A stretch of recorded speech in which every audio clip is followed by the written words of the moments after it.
My name is Sharayah. I am an intuitive energy healer, a vegan baker. I work at Carnegie Coffee Company, and I'm a mother, above all. And those are the main things of my life right now. And I'm from Pittsburgh, Pennsylvania. Grew up here, and I currently live in Dormont. So have you always been an entrepreneur? I definitely have always wanted to do my own thing. I think even when I was really young in school, I remember just kind of being like, why do I have to follow what everyone else is doing, you know?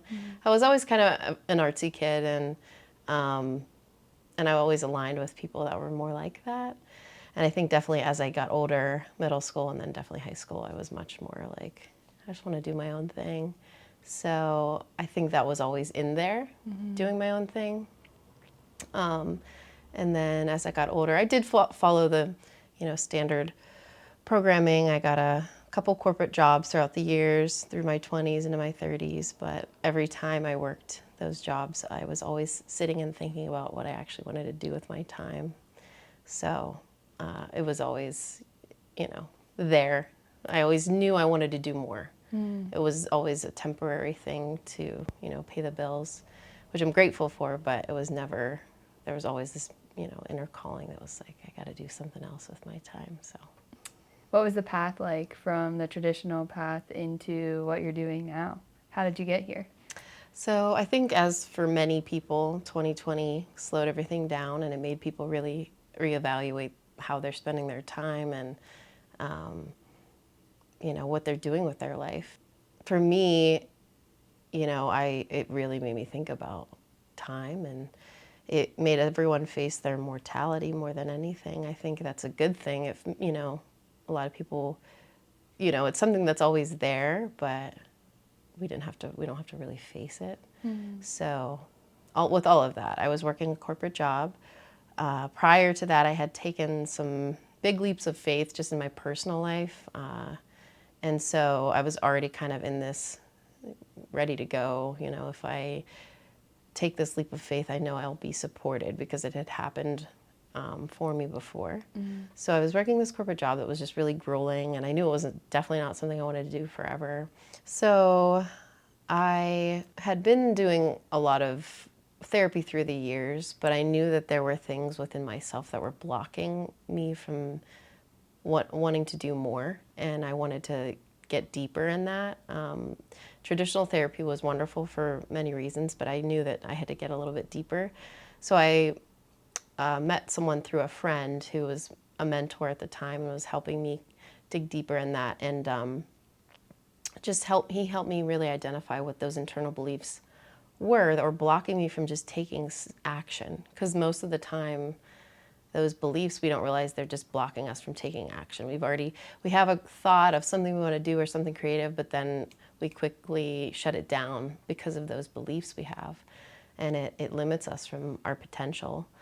And most of the time, it's something that isn't even ours. It was either given to us when we were a child, a voice, from a parent or a teacher or who knows, somebody who put that in us. And it's undoing that. So when I worked with this mentor, I was at a good place for being really receptive to that. And like I said prior, I had already taken a bunch of leaps of faith. So I was kind of not afraid to kind of push through discomfort, because that's the key to everything is, where we are met with discomfort, most people stop, but that's when you feel that is where you need to push into that. And it's something I try to tell people a lot, because that's most people, once they hit that wall, they don't want to go past that discomfort. So as I was working with this person, he helped me identify those internal beliefs, and then it was kind of a pretty quick process where he identified them, and he walked me through a meditation, a very deep meditation that helped me release them and create awareness around it. And from that point forward, I really was able to connect creatively within myself and act on those things and not have that, resistance within myself to just shut it down or I can't do that. So that was the beginning of my vegan bakery business. Okay. Yeah. And through that process, it seems like you came to terms with some of those darker parts of yourself. Yeah. Like, what is your thought process around holding both dark and light within? So I think that there's many constructs within our society, within our culture, and just around the world of, fitting into a box of what it means to be a good person. And we don't like to think about how we have dark parts. And we definitely don't want to, have those exposed to anyone, but we all have that. And I think in order to evolve and to truly connect with ourselves, we have to be okay with the fact that we all have dark and light. And it's important to have the dark and to face that. And the dark, people always want to lump that into something evil or, it doesn't have to be that, but it's whether it's, past trauma or, family history or things you've done that you feel shame about. We've all done those things, and there's a reason we have. And I think being able to have the space for all of that, the duality of the dark parts of ourselves and the light, is incredibly crucial to connect with who we are and allow for the internal evolution that I believe that we're here to experience. And that's how we can cultivate our own spiritual journey, because I believe that we're all souls here for a purpose and to connect into that. So yeah, I think it's very important to be somebody who's transparent. And, I think the most attractive people, and when I say attractive, I mean not even physically, when you're drawn to someone, people that are the most attractive are the most authentic people. And people that are the most authentic are, in my experience, the most transparent of this is all that I am. And they're not afraid to show that. And in my personal experience, in order to be able to have the capacity to be exposed, you have to have a connection to something divine within yourself. So, yeah. So it seems like as you're making peace with all of the light and dark within you, that you're then able to live more authentically and then show up in a way that is more divine. Yes. And how is that impacting your intuitive healing practice? So since I've been able to do that more and lean into being truly authentic, I won't say I've hit the top. I think that's the journey for life, is to keep continuing to become more and more authentic. There's always that inner voice that we have, and I think that gets really quieted down very early on in our lives. And through my own experience, through my life, the more that I have created the space to let that voice be heard above my mind. So I always talk with people that I work with about how we have the subconscious mind and we have the conscious mind. And in my experience, that intuitive inner knowing is the subconscious parts of ourselves, or the connection to our soul, like our true selves. And the more that I have connected with that, the more I've been able to trust in that in my intuitive healing and energy work that I work with people. And then every session that I have, it's a confirmation that that is real because of their experience and the information that we can exchange through that intuitive energy work and healing. So that has allowed me to do that. And can you talk to me a little bit about your intuitive energy work? What exactly do you do with people? Yeah. So so if you were sitting here for a Reiki session, I always explain it as, I use Reiki as the format for what I do and the practice that I do, but I like to say it's intuitive energy healing. And how I explain it is that Ray is the higher consciousness, and then the key is life force energy. So through my connection to the higher consciousness and through my life force energy, I'm able to connect to who I'm practicing on. And how that works with intuitive energy healing is it's through that intuition that I have. And through my spiritual practice, I connect daily. So this is something that is, I like to say how it's a spiritual gym. We have the physical body, the spiritual body, and the mental. And it's no different than if you go to exercise, how often you do that and how quickly that muscle gets strengthened. It's the same for our spirit and our spiritual energy and our spiritual connection.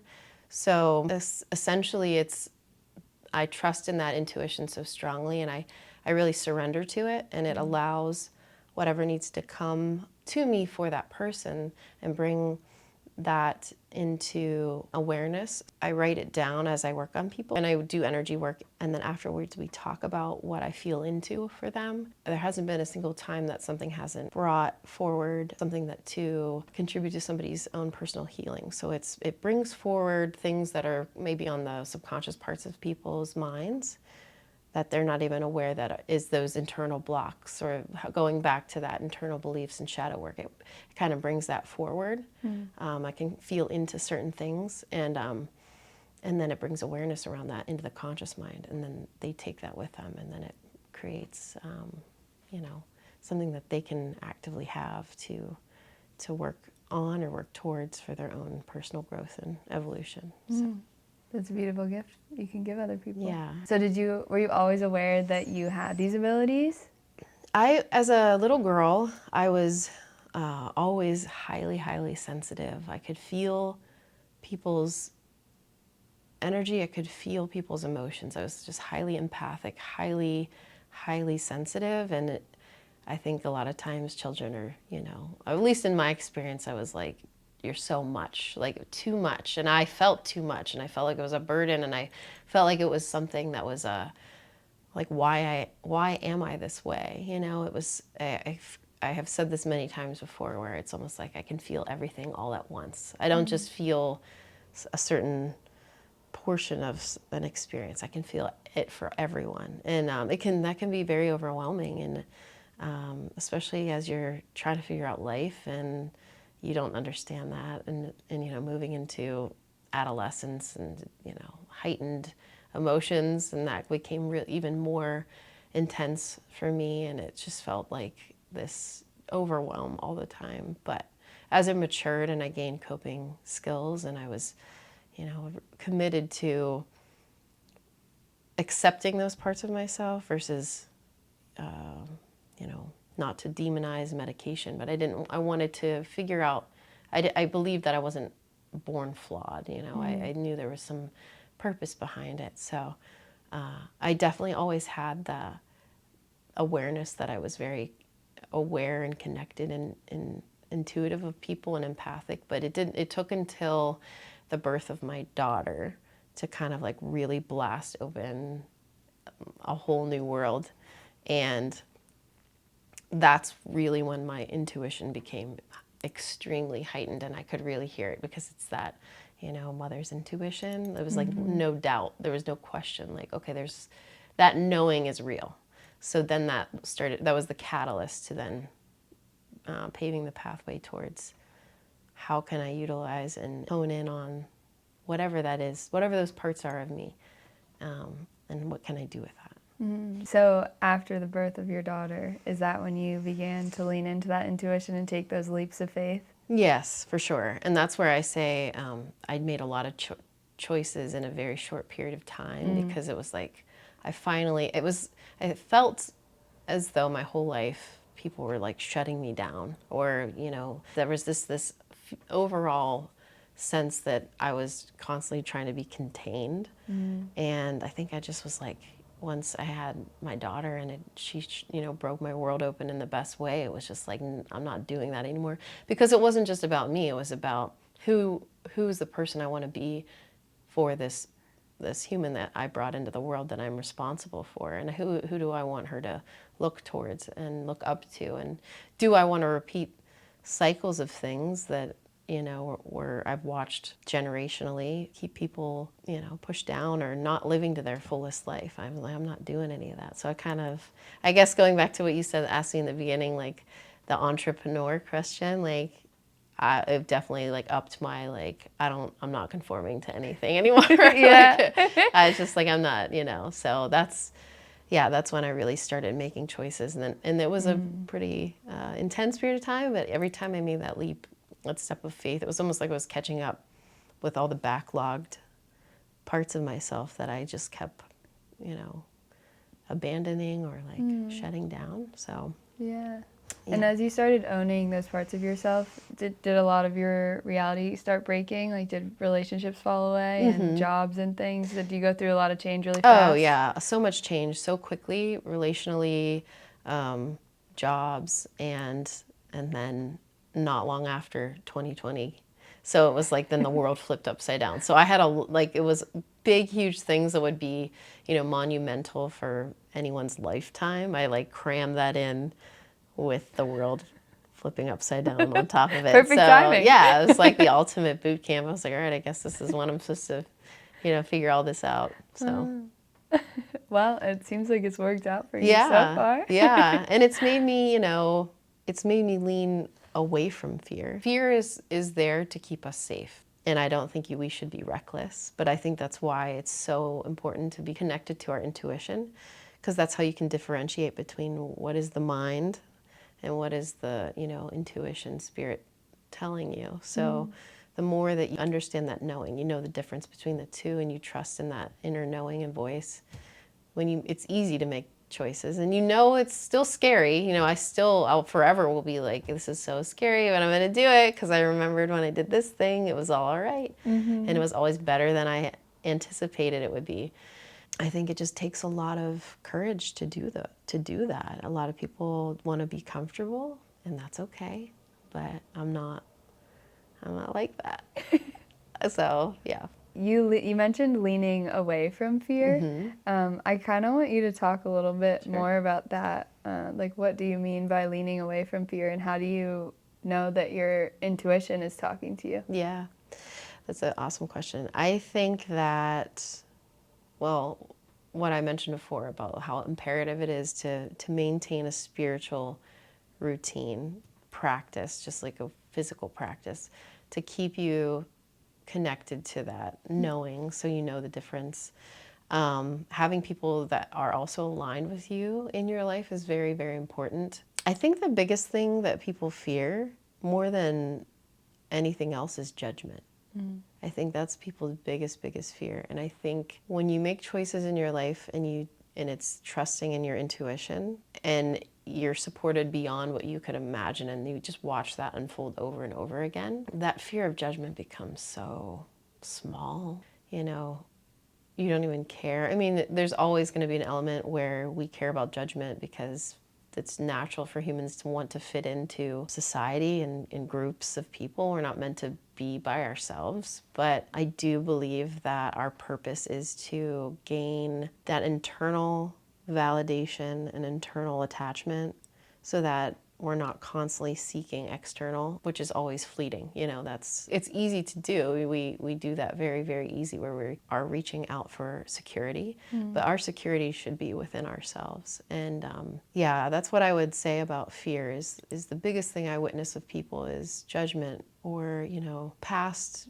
beliefs. Say someone's in a relationship with a family member that's so toxic, and it's beaten into our mind that they're family, and you have to, you know, deal with that. And I think a lot of people get trapped in that. And I don't think that it means to like necessarily abandon your family, but I think that it's totally okay to go against the grain, so that you can learn how to love yourself, so that you can end patterns, and then you can maybe come back into that space with those relationships. Or I think that's the biggest thing, is you just don't care genuinely what people think.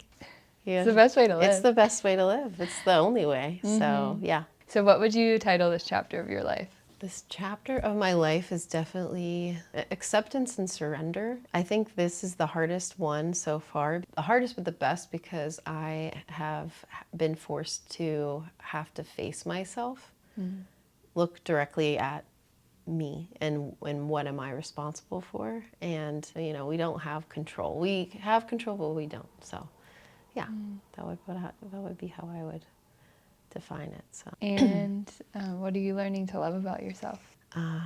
I would say the best way to love ourselves and how I love myself is radical self-acceptance and self-responsibility. When we own everything and can start looking at everything as us, no matter what has happened in our lives, how someone has treated us or how we were raised, all the different things, we can accept that. But today is today, and we are who we are, and what do we do with that today? And once we start being able to look at it that way, we can start the path of loving ourselves and having the ability to have grace for ourselves. And once we can do that for ourselves, we can offer that to others. And I think that is the truest definition of love. Loving myself is radical self-ownership and self-acceptance. Thank you. Yeah.